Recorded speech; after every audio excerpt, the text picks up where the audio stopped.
Hello 5th class, this is page 132, question 3. Let's have a look at B as an example. Use your calculator to help you write each of these in order, starting with the smallest. So we've got 39%, 5 over 16 and 8 over 25. It's very hard to compare when we've got fractions and a percentage. So let's turn them all into a percentage. 39% is already a percent.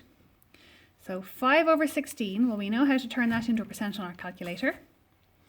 We put in 5 divided by 16%.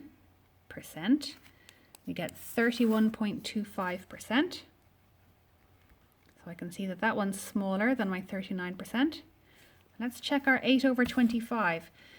I think it's going to be somewhere in the region of a third, because 8 over 24 would be 33%. So let's see. All right, clear the display. 8 divided by 25%, 32%.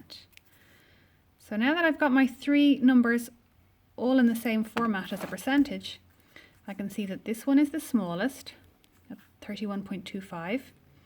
This one is next, and my 39% is the largest number.